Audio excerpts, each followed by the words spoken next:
Année 2016, année d'élection présidentielle au Bénin, année de rupture. Rupture d'avec entre autres d'acides pratiques, tels l'aride culte de la personnalité, l'avide populisme présidentiel et gouvernemental, la putride décadence des pouvoirs d'État, due aux défaillances du système, le fétide ethno-clientélisme érigé en règle de gouvernance, la placide manifestation du népotisme politique dans toute l'administration publique, les cupides détournements opérés en toute impunité, les impavides éléphants blancs décimés à travers le pays, les intrépides et tonitruantes sirènes précédant les cortèges pluriels de véhicules autour des ministres et autres autorités.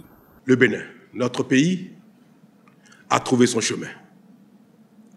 Et cela est irréversible. Année de nouveau départ. Départ pour des réformes institutionnelles, constitutionnelles et structurelles, avec un nouveau type de citoyen plus engagé, un genre de citoyen reconnu pour ses talents, compétences, performances et résilience par le chef de l'État, le président Patrice Athanase Guillaume Talon, qui en fait un élégant portrait. Je suis confiant car je connais le dynamisme et le talent du peuple béninois. J'ai confiance en sa maturité démocratique et sa capacité à se lancer dans des changements radicaux. J'ai confiance parce que j'ai la certitude qu'une équipe de dirigeants bien inspirés et compétents est capable de mettre en œuvre avec succès un programme de relance rapide de notre économie dans un environnement apaisé de démocratie et de liberté. Ainsi naquit le PAG, le programme d'action du gouvernement Bénin révélé. Un programme de relance rapide du développement qui, telle une fleur qui tient la promesse de ses fruits, depuis 2016 à ce jour, révèle un visage d'un Bénin sous métamorphose. Un pays en plein progrès, avec des changements significatifs et profonds, et ce, dans tous les secteurs d'activité. Un Bénin moderne offrant plus d'opportunités à chaque Béninois se façonne et fascine désormais le monde dans sa marche inéluctable vers le développement. Des réformes salvatrices aux travaux d'envergure, en passant par la digitalisation à tous les niveaux, le programme d'action du gouvernement porte sous ses marques les traces d'une immensité d'ouvrages concourant dans leur ensemble à l'amélioration socio-économique et au bien-être de toute la population des 4 coins du territoire national.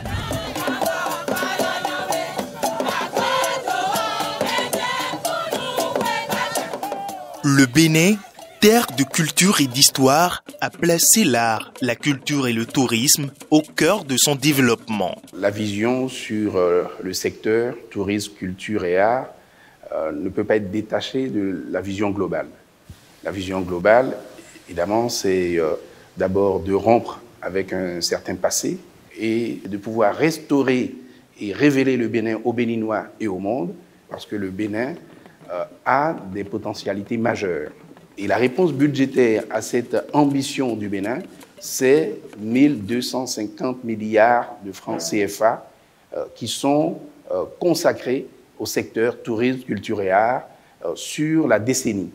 De la reconstruction de la cité historique de Ouidah à l'ouverture de nouveaux musées, les actions conduites par le programme d'action du gouvernement valorisent le riche patrimoine du pays. Vous savez que nous avons 4 musées majeurs qui sont en train d'être construits au plan des événements majeurs liés à nos religions traditionnelles. Il y a eu à Ouidah, pour les Vaudouindés, la dernière édition, au total, 1 700 000 personnes qui sont passées par Ouidah. Au plan économique, au plan financier, ça va forcément impacter le Bénin, ça va impacter notre PIB, et c'est ça qu'on appelle le tourisme.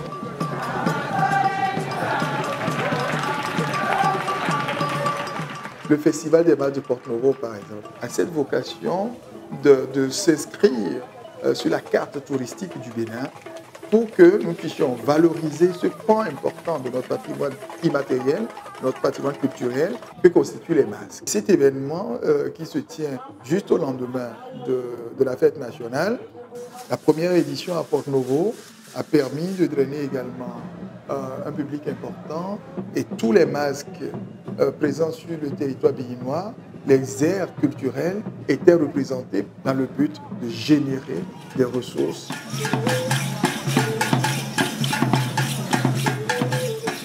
Avec le succès retentissant et sans pareil du retour des 26 trésors royaux, le gouvernement béninois a su raviver la fierté nationale, faisant de cet événement un retour à la source pour tous les citoyens.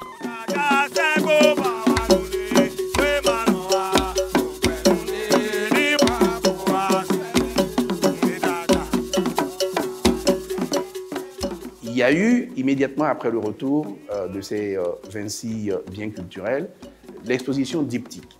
Alors, l'exposition diptyque qui a été une réussite exceptionnelle, un moment de fierté pour l'ensemble du peuple béninois, du nord au sud, de l'est à l'ouest, et qui a montré à quel point les Béninois tenaient à leur patrimoine. Au-delà des Béninois, nous avons 78 nationalités de tous les continents qui, à cette occasion, ont visité le Bénin. Après ce moment de l'exposition diptyque, nous sommes passés à l'itinérance pour projeter un peu cette révélation du Bénin à travers le monde. Cette dynamique artistique et culturelle fait rayonner le Bénin bien au-delà des frontières. Pour la première fois, le Bénin a eu un pavillon propre à la Biennale de Venise qui est l'un des plus grands événements mondiaux en matière d'art contemporain.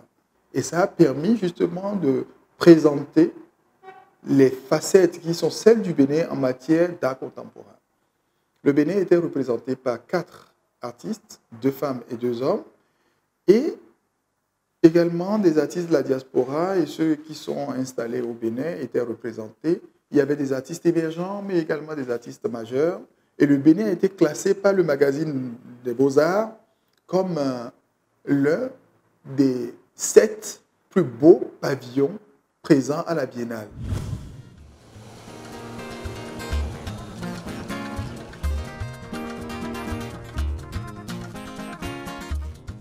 L'action publique dans le secteur agricole était marquée par une faible efficacité et efficience en raison de la non-séparation des fonctions régaliennes et de promotion des filières pour la définition des objectifs de production. Avant 2016, l'administration de l'intervention publique au profit du développement agricole se passait à travers les institutions que nous appelions les escadères, les centres d'action régionaux pour le développement rural, qui étaient investis à la fois des fonctions de promotion et aussi des fonctions de régulation, de contrôle. Il y a aussi que l'intervention publique pour appuyer le développement des filières agricoles était concentrée sur quelques filières seulement, notamment le coton. Alors, en 2016, le gouvernement a pris comme option principale de promouvoir la diversification de nos filières. Et pour pouvoir exploiter les potentialités de l'ensemble du territoire, il y a des régions agricoles qui ont été identifiées. Ça a conduit à ce que tout le territoire national soit subdivisé en 7 zones que nous appelons des pôles de développement agricole. Et chaque pôle de développement agricole est administré par une agence territoriale de développement agricole. Chaque ATDA a un bureau communal que nous appelons la cellule communale. Donc, chaque spéculation principale a un technicien spécialisé.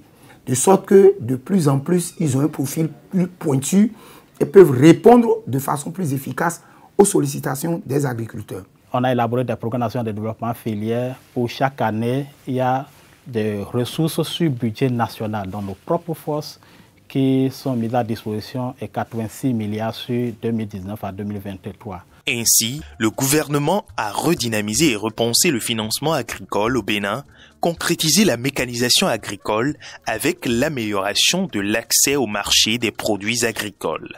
En moyenne, depuis 2017 jusqu'en 2024, c'est au moins 10,8% du budget national qui est consacré à l'agriculture. Ce qu'on a aussi noté, c'est que les initiatives privées maintenant sont vraiment financées. Le gouvernement, de façon responsable, a élaboré une politique de subvention aux engrais. Si bien que les producteurs ont pu acquérir les engrais, par exemple, à 14 000 francs le sac de 50 kg, alors qu'au prix réel, c'est de 25 à 28 000 francs le sac de 50 kg. Au-delà de cet accompagnement important pour les engrais, les accompagnements pour avoir des semences de qualité qui permettent d'augmenter les rendements ont été également l'objet du financement du gouvernement. Pour la campagne que nous sommes en train de dérouler, par exemple, c'est environ 6 milliards qui sont mis pour financer l'accès aux semences de qualité. Sur ma superficie, j'ai commencé par planter des anacanes aussi que vous voyez devant moi ici. Déjà, ça porte de fleurs en moins de 2 ans. C'est des plants que vous pouvez avoir à 600 francs l'unité, mais nous on a pris à 100 francs. Ça veut dire que c'est subventionné de 500 francs par l'État. Donc en réalité c'est une bonne chose, c'est très bon.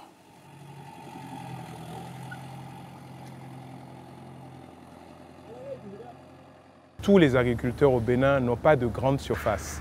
Il fallait avoir donc une offre d'équipement qui aille de petits motoculteurs jusqu'à des tracteurs de 120 chevaux, jusqu'à 220 chevaux. Le gouvernement a mis en place, grâce à la SONAMA, des solutions pour sortir plus que 3000 kits d'équipement par jour. Tous les kits tracteurs sont subventionnés à 50%, et ce depuis 2020.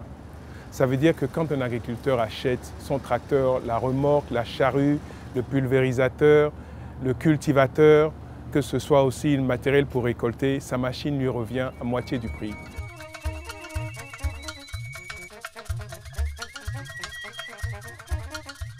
Les investissements, ce n'est pas que ça, c'est aussi la possibilité pour les agriculteurs, grâce au FNDA, d'aller de l'avant en allant faire des prêts. C'est aussi les centres d'appui technique, les hommes sur le terrain, les mécaniciens formés, les tractoristes formés. Et c'est tout ça qui fait que notre mécanisation avance très vite. Alors, si je prends par exemple le cas du FNDA, qui a repris bien sûr donc là du service, et depuis 2020, c'est à peu près 81,2 milliards qui ont été injectés dans le secteur agricole à travers le FNDA. Les performances réalisées sur les principales filières agricoles et sous-secteurs parlent d'elles-mêmes. Aujourd'hui, au niveau de toutes nos filières, la production a considérablement augmenté. Donc, si je prends la filière anacarde, nous avons multiplié par 2,5 la production d'avant 2016. Donc, qui en 2016 était de 82 300 tonnes, nous sommes passés à 204 000 tonnes en 2023. Si je prends la filière ananas, c'est également au moins 2 fois que nous avons multiplié la production, qui est passée de 244 000 tonnes à 477 500 tonnes en 2023. Si je prends la filière maïs, donc la base principale de notre alimentation, les performances ne sont pas négligeables à ce niveau également. Nous sommes passés d'une production de moins de 1 300 000 tonnes en 2015-2016 à plus de 2 millions de tonnes en 2023. Si je prends le riz de 204 000 tonnes en 2015-2016, nous avons atteint en 2022 525 000 tonnes. Le coton également, nous n'avons pas baissé les bras. Et les performances ont été également remarquables à ce niveau parce qu'en 2015-2016, on était à une production de 269 000 tonnes. En 2021, déjà, on a atteint un pic de 766 000 tonnes. Et sur la période de 2016 à 2023, c'est une production moyenne annuelle de 641 000 tonnes. Cela fait que depuis 2019, le Bénin est le premier pays africain producteur de coton. Et cette reconnaissance-là a fait qu'en octobre passé, président le 7 octobre, il y a eu au Bénin ici la 6e édition de la Journée mondiale de coton, où tout le monde a apprécié les efforts que fait le Bénin.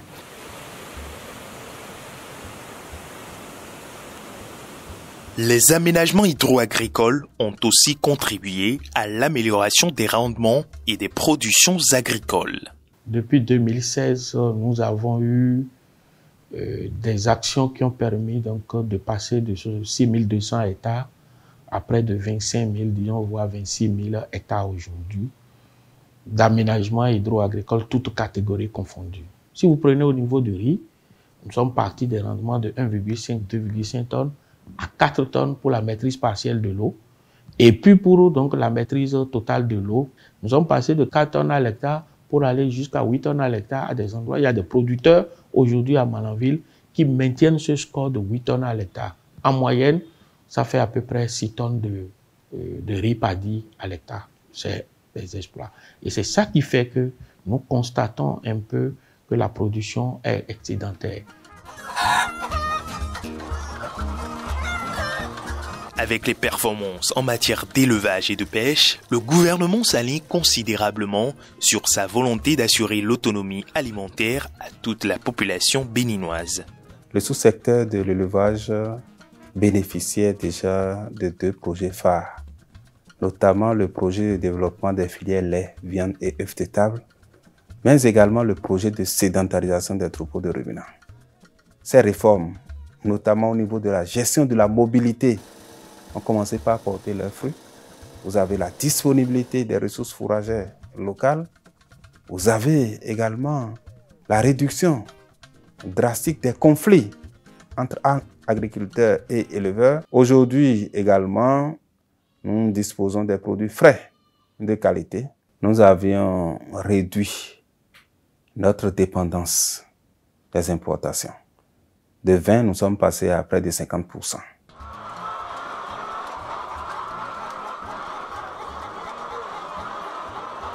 L'interdiction de l'importation des volailles a été salutaire pour nous et déjà nous sommes dedans. Ça nous permet quand même d'agrandir, de faire beaucoup d'élevage de poulets. Sur place, c'est ce que vous voyez déjà. Nous avons déjà des coquelicots qui évoluent. Ça facilite aussi les ventes sur le marché.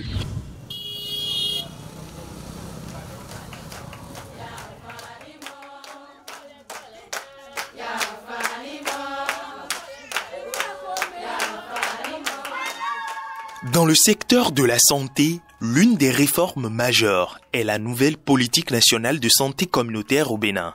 L'enfant est à 13, à 130 plutôt. C'est un enfant qui se porte bien.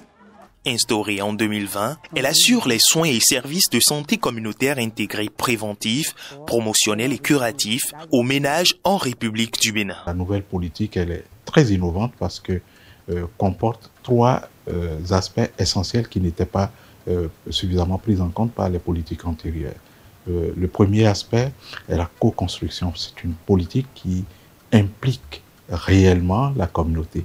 Le deuxième aspect qui est original au niveau de cette politique de santé communautaire, on a 2 acteurs essentiels, les relais communautaires et les agents de santé communautaire qualifiés qui sont recrutés et exclusivement dédiés à cette politique dans la communauté. Vous prenez la commune de Banikwara, tous les ménages sont quadrillés. Nous avons 405 relais communautaires et chaque relais communautaire a environ entre 150 et 200 ménages qui le suivent, donc de façon hebdomadaire.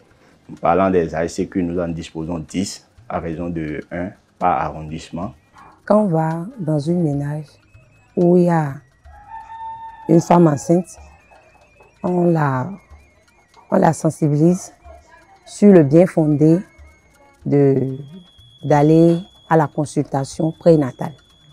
Lorsqu'une femme va à la consultation, elle a un carnet. Je me sers de ces carnets-là pour voir effectivement elle a été. Et j'essaie de voir en même temps le rendez-vous prochain pour que si elle oublie, je puisse la rappeler. Et ce qui est très important est que cette politique est basée sur une approche une seule santé. Et donc, tous les aspects qui concernent le volet agriculture, la santé environnementale, la santé animale et la santé humaine, tous ces volets sont pris en compte. Le troisième aspect qui est pris en compte par cette politique et qui est très original est sa digitalisation.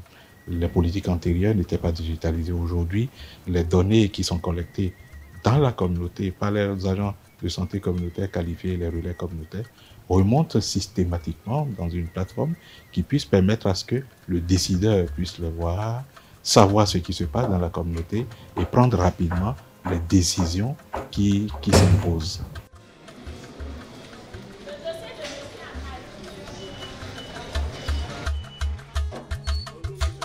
Aujourd'hui, au Bénin, la chirurgie cardiaque n'est plus un rêve, mais une réalité.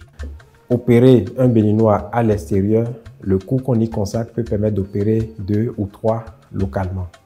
Donc dans cette perspective-là, le gouvernement béninois a décidé de prendre en charge tous les Béninois adultes qui ont un besoin de chirurgie cardiaque.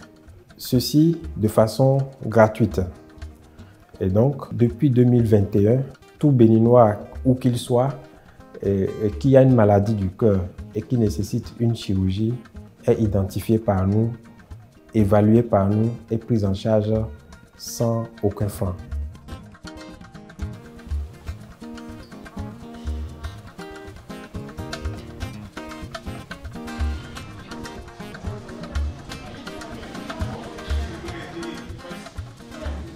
L'approche pour la prise en charge a été d'avoir une équipe mixte composée d'une équipe locale à laquelle les compétences doivent être transmises et une équipe d'experts. Donc de mars 2021 à ce jour, 133 personnes ont été opérées à travers 15 missions. Et à travers ces 15 missions, une équipe de Béninois composée de chirurgiens cardiaques, de cardiologues, d'infirmiers, d'anesthésistes, d'aides-soignants, d'agents d'entretien, en tout cas tous les acteurs, ces équipes-là sont formées progressivement. On inspire, on maintient, on garde, on maintient, on descend. Ce n'est pas amusement d'opérer un corps humain et à faire l'opération et rendre vivant comme ça, vraiment. Surtout le cœur, je me sens bien aujourd'hui. Et avec le support là, vraiment, je ne sais quoi dire les médecins. Merci au gouvernement. Il nous a fait ça là, gratuitement pour l'opération. Nous, les villageois qui n'ont pas la possibilité pour payer le prix de l'opération. Dans le cadre du renforcement du service d'aide médicale d'urgence et de l'optimisation du système de santé au Bénin, le gouvernement a procédé à l'acquisition de 188 ambulances équipées, assurant des transferts rapides et efficaces des patients vers des hôpitaux de référence. Cet effort historique s'accompagne de la construction de nouveaux hôpitaux et infrastructures sanitaires à l'échelle nationale, notamment dans les communes de Savé et de Tchaourou, marquant une avancée majeure dans l'amélioration de l'accès aux soins. Je pense qu'aujourd'hui, la réalisation en matière de la santé publique, et nous ne pouvons que faire des oufs de soulagement dans la commune de Tchaourou, précisément dans l'arrondissement de Bétérou. Le président de la République, Son Excellence Patrice Talon, a beaucoup fait pour notre pays et en particulier pour la commune de Savé. Parce que les réalisations sont là, elles sont concrètes, elles crèvent l'œil. Et ma foi, tout cela, c'est pour le bonheur de notre peuple.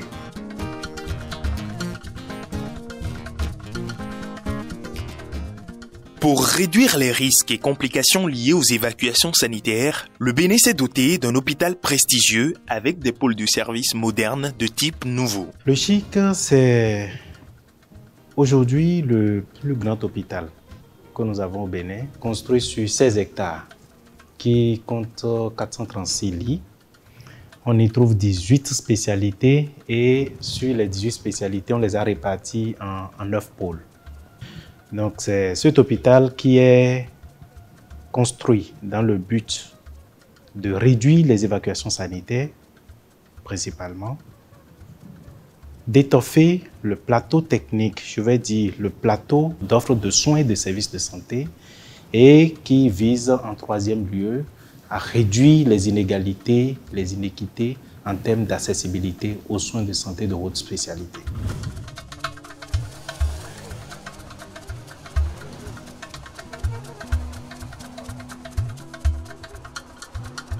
Sur le plan des infrastructures au Bénin, le PAG apporte une réponse méticuleuse et une attention remarquable pour le bien-être de sa population.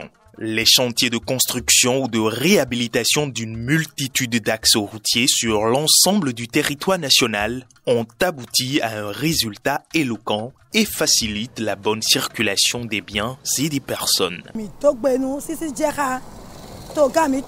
talent. Donc, et ouais, ça donne mi de maya que tabo. Mi le béton toni ouais. Mi me bi quick mi on to gbeni. Do e bla li lo mi e bo wa. Ali de e blo nu mi yo lo. Da yo si me mi no fi. E ka blo pavé nu mi. Se wo ne blo ali o ti a jo konfo. Pate yo keke no bo jawe o hu tu e so na ho a. Mo da yo mi na no fi o ti e lo jadi o sin le toto le no de kwa.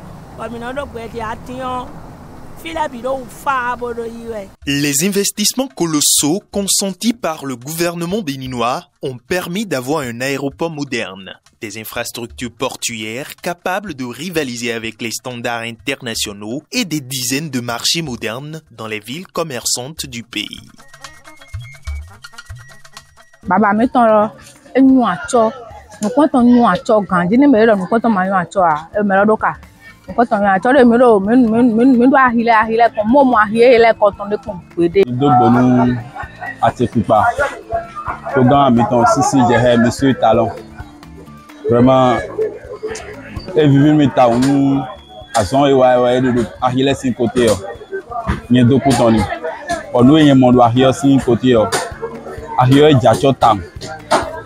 Faudrait que les jacho bon ni me juro na no ahile mele o. Minime bo jacho di ahio était et jacho. Ouais, le coup d'envoi qui à l'instant vient d'être donné avec le CG. L'essor du secteur du sport à l'échelle aussi bien locale qu'internationale est un élément clé du PAG. En créant des infrastructures sportives modernes et en soutenant les talents, le Bénin prépare une nouvelle génération d'athlètes tout en renforçant la cohésion sociale à travers la pratique du sport. Le projet des classes sportives est une approche novatrice apportée par le gouvernement de la rupture parce qu'en 2016, à l'arrivée de ce gouvernement, notre pays était caractérisé par des échecs répétés sur le plan continental et international en ce qui concerne nos équipes nationales. Donc le diagnostic a été posé, on a constaté qu'il n'y avait pas assez de centres de formation pour amener nos talents vers l'élite. Et c'est fort de cela que le gouvernement de la rupture a diagnostiqué et a trouvé juste d'adapter cette politique de classe sportive à notre nation pour permettre à ce que nos jeunes talents puissent avoir un cadre propice pour être détectés, formés et aboutis à l'élite afin d'améliorer les résultats nationaux. Ces efforts ont contribué à des prouesses mémorables dans certaines disciplines sportives. Le projet des classes sportives est en train d'impacter sérieusement notre sport national. Parce que nous avons eu déjà des résultats en ce qui concerne les championnats scolaires, sur le plan continental et même sur le plan mondial, parce que nos jeunes étaient la dernière fois en Chine. Ça veut dire que nous sortons déjà de l'Afrique avec ces talents détectés au niveau de nos collèges. Et la plupart de ces jeunes sont des éléments de nos classes sportives.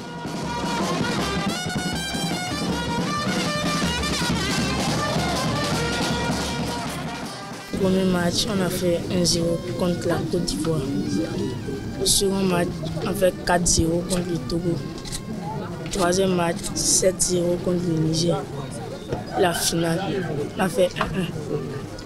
Et on a joué les tirs au but contre le Burkina Faso. On a fait 3-2.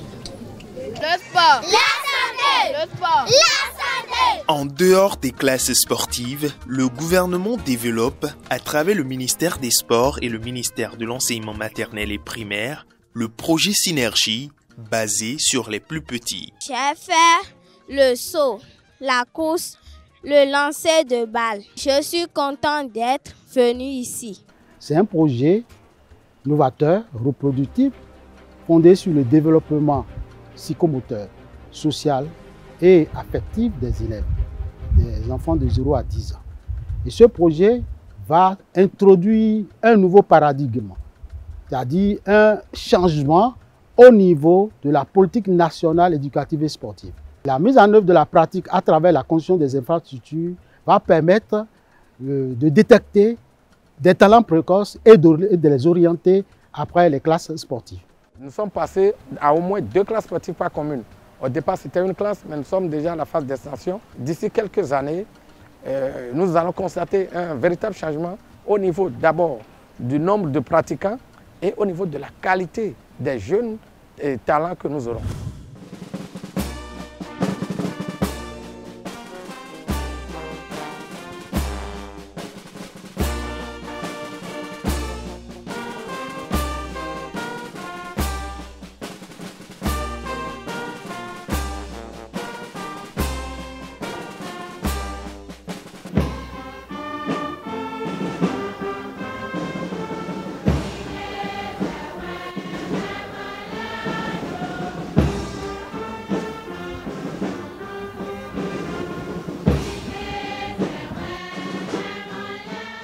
Pour répondre plus efficacement aux défis sécuritaires face au terrorisme galopant dans le Sahel et à la piraterie en espace maritime, le gouvernement de la rupture a renforcé les forces de défense et de sécurité.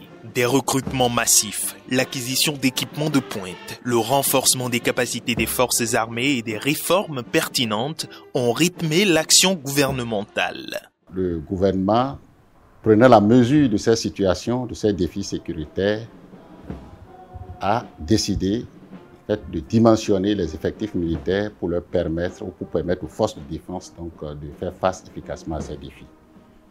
Donc c'est vous dire que les recrutements successifs enregistrés ces dernières années participent en fait de la volonté du gouvernement de mettre les armées béninoises en capacité de faire face aux défis du moment. Le gouvernement béninois a doté la marine nationale de nouveaux vecteurs de gamme variés. Nous pouvons entre autres citer un patrouilleur de haute mer et plusieurs autres vedettes rapides adaptées à nos besoins et à nos spécificités. Ces différents moyens permettent à la marine nationale de contrôler toute sa zone économique exclusive et d'être plus présent en mer et de faire des projections en profondeur en vue de répondre à toute éventualité. S'agissant de la flotte existante, le gouvernement a entrepris le carénage à Lagos pour remettre à neuf tous les patrouilleurs de la marine nationale. Et enfin, le gouvernement a mis en place un système de détection et d'observation sophistiqué, électronique, performant, qui couvre toute notre façade maritime d'est en est et en profondeur, qui nous permet de détecter tout acte illicite dans nos eaux. Né d'une volonté transversale en 2018, ce système ultramoderne de surveillance est opérationnel depuis 2020 sous la coordination de la préfecture maritime du Bénin en charge de l'action de l'État en mer. En sécurisant en temps réel la façade maritime et le transport maritime, le Bénin crée un environnement plus sûr pour les usagers de ses frontières côtières. Grâce à cette avancée, aucune attaque de navire n'a été enregistrée dans les eaux territoriales béninoises depuis lors, renforçant ainsi la confiance des investisseurs étrangers et positionnant le pays comme un hub maritime sécurisé en Afrique de l'Ouest. Nous sommes un pays côtier, donc il y a beaucoup d'opportunités par la mer. Et donc c'est l'une des priorités du gouvernement de sécuriser nos espaces maritimes, de protéger les usagers de la mer et donc d'offrir cet environnement sécurisé pour permettre d'attirer les compagnies maritimes.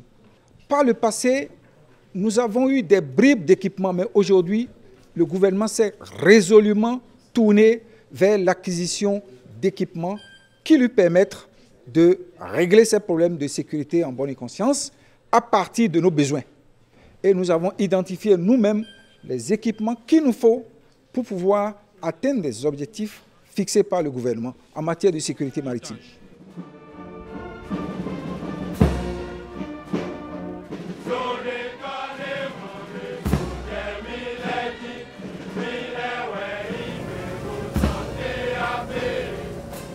La sécurité de l'espace aérien est aussi au cœur de l'action gouvernementale. Le gouvernement actuel a littéralement transformé l'armée de l'air d'une situation de 0 aéronef en état de navigabilité il y a quelques années. Aujourd'hui, nous avons un parc aéronef de plus de 20 aéronefs. Et là, je ne compte pas les drones qui font aussi partie des matériels majeurs de l'armée de l'air. Avec tous ces aéronefs, nous arrivons à assurer la partition qui nous revient dans la défense de notre territoire et dans les missions de sécurité intérieure. Outre les mesures générales prises par le gouvernement pour améliorer les conditions financières en fait, du personnel de l'État, civil comme militaire, il y a eu beaucoup d'efforts d'amélioration en ce qui concerne spécifiquement le personnel militaire. Et ces améliorations sont allées beaucoup plus dans le sens de la modernisation du cadre du travail, la modernisation continue des casernes, mais aussi par la dotation en fait ou la mise à disposition de logements modernes en fait au profit de la troupe. Cela a commencé par les garnisons proches d'ici et c'est un effort qui sans doute s'étendra aux autres garnisons du Bénin. Il faut ajouter que il y a eu une réglementation récente qui a été prise en fait concernant les personnels militaires victimes en mission commandée. Donc cette réglementation permet aujourd'hui en fait d'assurer un soutien sanitaire complet aux militaires en opération, mais aussi d'indemniser de façon substantielle en fait les personnels qui sont tombés sur le champ de l'honneur et permettre en fait à leurs ayants cause en fait d'être suffisamment pris en compte par l'État.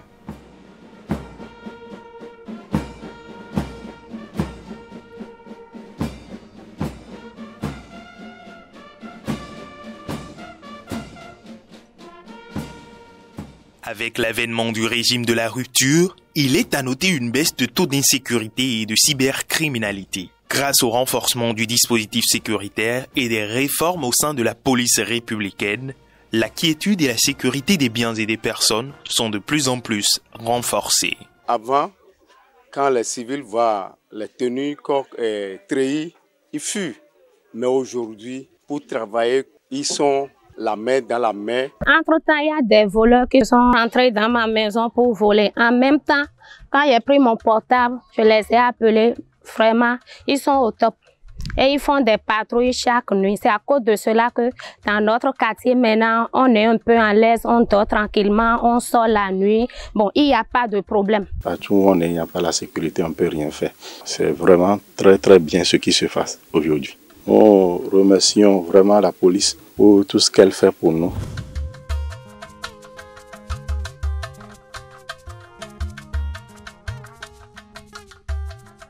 Le programme d'action du gouvernement, c'est aussi la protection sociale et surtout l'appui à l'intégration socio-économique des personnes vulnérables. Grâce à des programmes de filets sociaux, à l'image du projet d'assurance pour le renforcement du capital humain Arche, ou encore le programme de microcrédit aux plus pauvres à l'AFIA et bien d'autres encore, le gouvernement de la rupture est venu à la rescousse de milliers d'hommes et femmes au bord du désespoir, leur redonnant le sourire et le goût à la vie, tout en les rendant plus résilients. À l'hôpital, si c'est soin ou bien c'est quelque chose, on nous donne ça simplement. Nous, on a si c'est pas à cause de l'âge là, on ne peut pas, je ne sais pas que je serai ici aujourd'hui.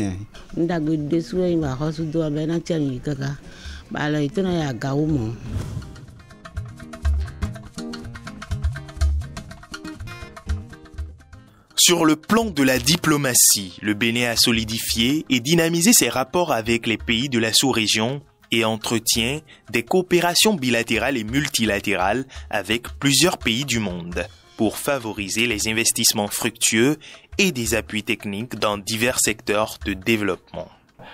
Quand on parle de pays bien gérés, de pays où il y a une bonne gouvernance aujourd'hui, de pays qui tiennent compte de l'amélioration des conditions de vie de leur population aujourd'hui, si on doit citer 3 pays en Afrique, on citera le Bénin. Et nous devons être fiers de cela.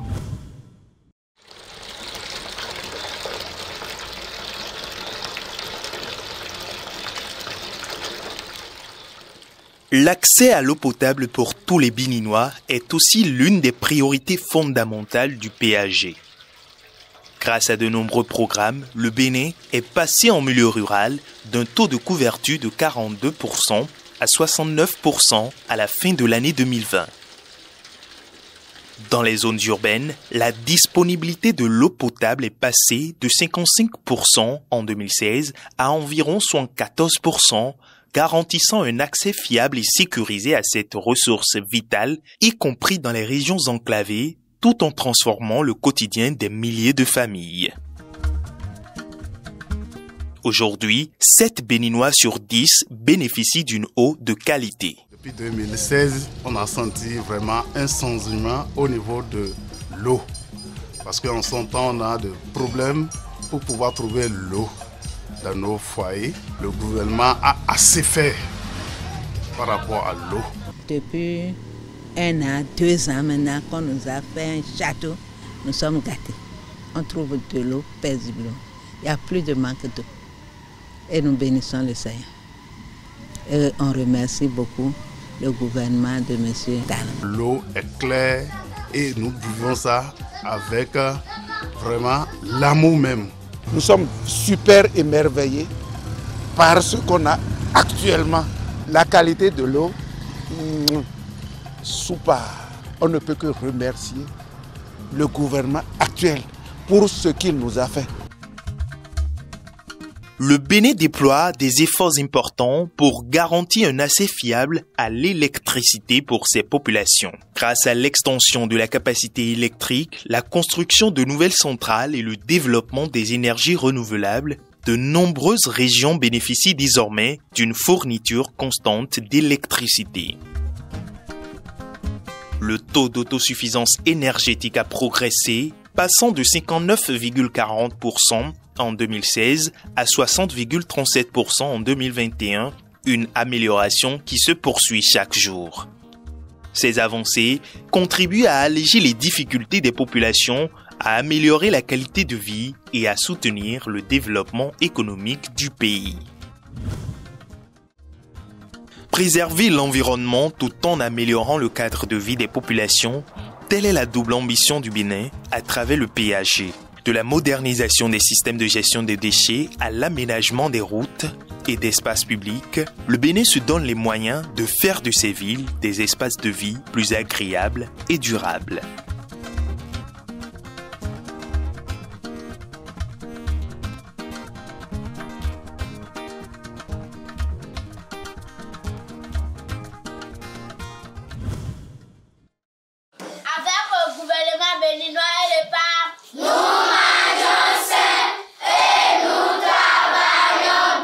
Un peuple qui veut se développer doit pouvoir assurer l'éducation de ses enfants.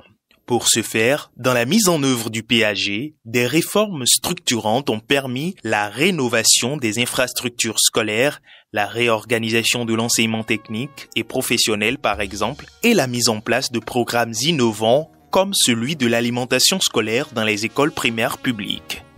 Mon plat préféré, c'est la pâte accompagnée de la sauce graine plus crin-crin, parce que ça contient beaucoup de vitamines. Depuis son lancement en 2017, le programme des cantines scolaires au Bénin s'est renforcé sans interruption, jouant un rôle clé dans la lutte contre la malnutrition et la scolarisation. En 2016, avec un budget d'1 milliard de francs CFA, seules 1131 écoles primaires publiques étaient couvertes, offrant un repas à 250 000 élèves pendant 20 jours sur 180. En 2024, l'investissement atteint 32,5 milliards de francs CFA, permettant à 1,3 million d'élèves de bénéficier d'un repas chaud et équilibré chaque jour de classe pendant les 180 jours de l'année scolaire. Avec un taux de couverture des écoles porté à 80%, ce programme améliore significativement les conditions d'apprentissage et la rétention scolaire à l'échelle nationale. J'aime manger atassi avec sauce et poisson parce qu'ils donnent de vitamines. Quand tu vois donc les enfants, une fois manger, prennent leur cahier et s'asseoir à l'ombre pour étudier, pour se mettre en condition avant donc le démarrage de cours du soir, moi ça me fait donc de la joie. Même invité pour venir pour vous. torine yi nduro le ye vo a bo no du no na mi glemele yo mi vo no wa mi vo ni ta me pon.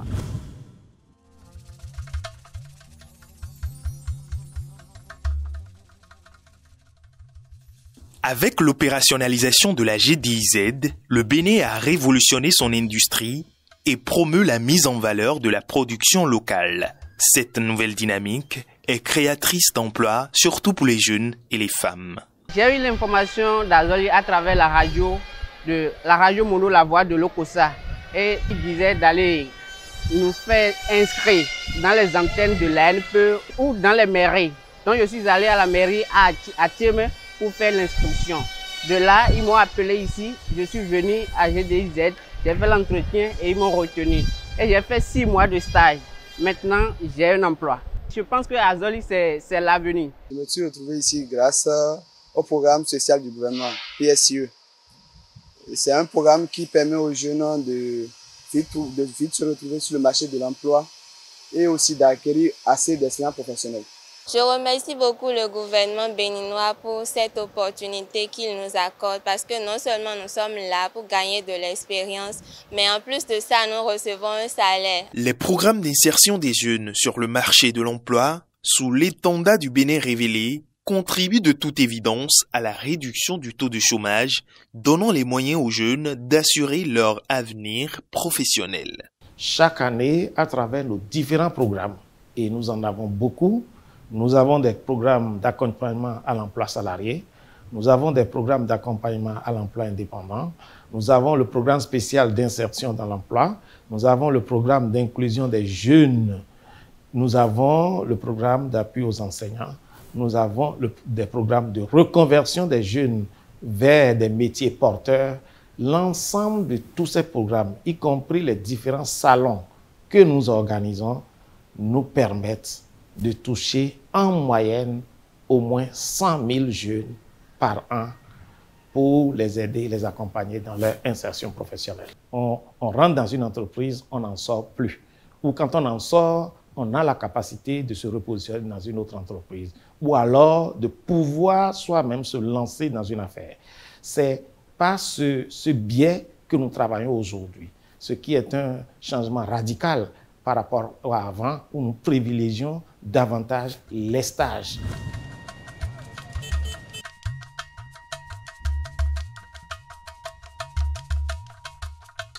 Pour moderniser l'administration publique afin d'optimiser l'accès à un large éventail de services pour les citoyens, le gouvernement a concrétisé la dématérialisation des services publics à travers la généralisation des e-services.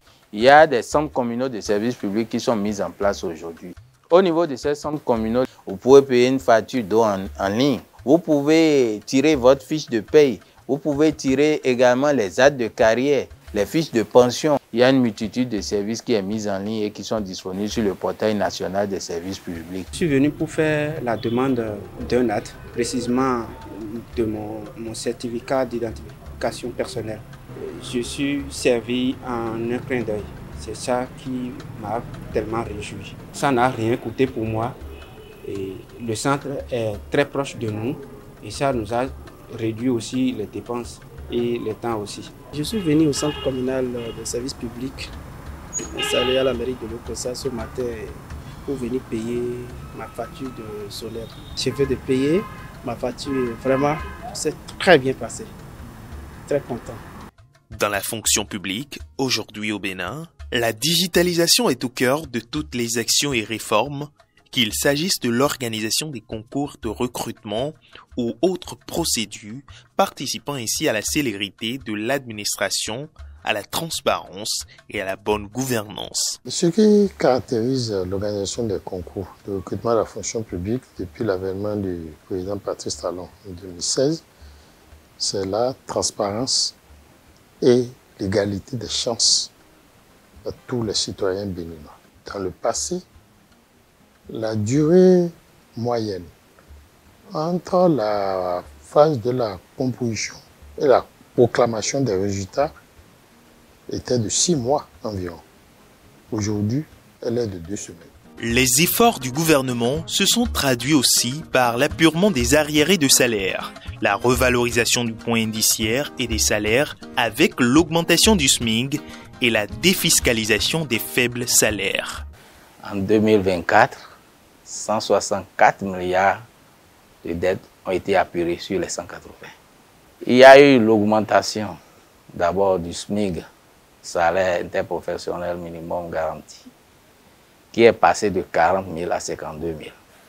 Donc, en dehors de cette revalorisation des salaires, les impôts à payer ont baissé, ce qui permet d'améliorer le revenu net du travailleur. Quant aux aspirants au métier de l'enseignement, les actions menées s'inscrivent dans la volonté d'assurer plus de sécurité, non seulement à ces agents, mais aussi à leurs ayants droit. Pour le gouvernement, avec ce programme d'aspirants au métier d'enseignant, a permis à l'instituteur qui était au plus à 60 000 d'avoir aujourd'hui un salaire supérieur à 80 000. Ils bénéficient des allocations familiales. Ils sont déclarés au niveau de la sécurité sociale, ce qui leur garantit une retraite. Le programme d'action du gouvernement PAG a œuvré pour l'amélioration de la gestion des carrières et de la remise automatique de livrets de pension, y compris aux travailleurs du secteur privé, avec la liquidation des pensions sans interruption de revenus. Il y a un système qu'on appelle le fichier unique de référence de la programmation des effectifs des agents de l'État qui est implanté au niveau du ministère du Travail et de la fonction publique. Grâce à ce fichier, les données des agents de l'État admissibles à la retraite sont déjà disponibles et sur cette base-là, nous éditons les actes d'admission à la retraite sans qu'aucune pièce ne soit réclamée à l'agent de l'État admis à la retraite. Avant 2016, lorsqu'on produit un acte au ministère de la fonction publique, les intéressés eux-mêmes viennent chercher ces actes pour aller au ministère de l'économie et des finances avant d'avoir l'incident financier. Donc on a mis en place, à partir de 2016, une interface d'échange automatique entre le système de gestion des ressources humaines et le système de paye. Grâce à cette réforme, l'agent de l'État admis à la retraite ne produira plus de pièces avant d'entrer en possession de ses actes d'admission à la retraite et la pension est liquidée le premier jour du mois qui suit la date de départ à la retraite de l'agent de l'État. Aujourd'hui, la liquidation automatique, c'est-à-dire le service de la première pension, le mois suivant, le mois de la retraite, est devenu également une réalité au niveau de la Caisse nationale de sécurité sociale. J'étais admise à la retraite depuis le 1er octobre 2023 et arrivé ici aujourd'hui, j'étais très contente d'avoir le livret de pension parce que ce n'était pas ce qui se faisait. Avant, ça datait avant que vous n'ayez ce livret. Comme ça, vous allez souffrir. Déjà un mois après, et j'ai déjà le carnet et je peux déjà commencer par jouir de mes droits à la retraite. Afin d'augmenter le pouvoir d'achat des agents retraités, le gouvernement a adopté le 13 septembre 2023 une mesure de revalorisation des pensions. Le gouvernement a pris la décision en septembre, mais a remonté l'effet de cette décision au 1er janvier 2023. Cela a induit, bien naturellement, des rappels de pension, des rappels conséquents de pension au profit des pensionnés. Nous avons progressivement procédé à la généralisation du paiement des droits par les virements bancaires classiques, par les GSM et, voilà, et par les institutions de microfinance. On tire chapeau aux réformes, on dit chapeau à notre gouvernement pour cette initiative prise. Le chemin parcouru est immense. Grâce aux réformes et aux investissements du PAG de 2016 à nos jours, le Bénin s'est indubitablement métamorphosé et continue à se révéler au monde. Chaque secteur d'activité contribue à faire du pays une nation plus résiliente et compétitive, soucieuse du bien-être et de l'amélioration des conditions de vie de ses populations. Nos succès sont incontestables dans tous les domaines. Cotonou vient d'être classée première ville la plus propre de l'Afrique de l'Ouest et 6e de toute l'Afrique. Le Bénin vient d'être classé par les organismes spécialisés parmi les 25 destinations touristiques les plus prisées au monde pour l'année 2025. Cet état d'esprit, j'en ai la conviction, a inspiré nos guépards dans leur campagne de qualification pour la Coupe d'Afrique des Nations de football édition 2025, et il leur a permis de surmonter les difficultés, même lorsque cela paraissait impossible, pour revenir sur le devant de la scène continentale. Tout ceci devrait nous convaincre que notre Bénin se construit grâce à nos propres efforts. Et c'est cela le secret de tout développement socio-économique durable. Cela est certes flatteur, mais notre volonté est de faire toujours mieux, car nous avons vocation à être les meilleurs partout. Pour que les politiques futures s'inscrivent dans une vision partagée, en phase avec les nouvelles aspirations de tout le peuple, pour plus de rigueur et une continuité de l'action publique, le gouvernement béninois a décidé d'engager une nouvelle vision à l'horizon 2060. La vision actuelle, Bénin à l'AFIA 2025, vient à échéance l'année prochaine, en 2025. Anticipant donc pour cette arrivée à échéance de la vision actuelle, le gouvernement a engagé très tôt des travaux de construction de la vision post-2025. Et donc, dans cette anticipation, le gouvernement a mis en place le cadre institutionnel, un cadre institutionnel suffisamment participatif et inclusif. Donc, ce cadre institutionnel a été mis en place en juillet 2022. Et le processus a effectivement démarré l'année dernière avec un lancement qui a vu la participation, on va dire, de toutes les forces vives de la nation. La vision actuelle n'avait pas l'autorité nécessaire pour s'imposer à tous les différents gouvernements successifs que notre pays a connus depuis les années 2000. La loi cadre sur la planification du développement, sur l'évaluation des politiques publiques, adoptée en janvier 2024, élève au rang de loi toutes les visions futures que notre pays aura à connaître. Et donc la prochaine vision, vision nationale 2060, sera adoptée par une loi. Et en conséquence, nous allons éviter tout ce qui est discontinuité parce que tous les gouvernements successifs seront appelés à l'observer parce que c'est une loi.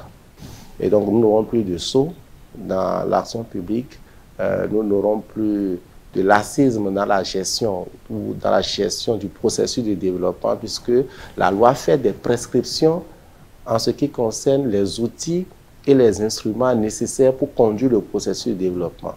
Et donc tous les gouvernements successifs auront donc à cœur d'observer les prescriptions, les dispositions de cette loi, ce qui va nous faire éviter les défaillances que nous avons notées dans la conduite de la vision actuelle. Les bases d'une transformation durable sont posées et ouvrent une fenêtre sur un avenir prometteur pour tous les Béninois, un avenir d'un Bénin révélé.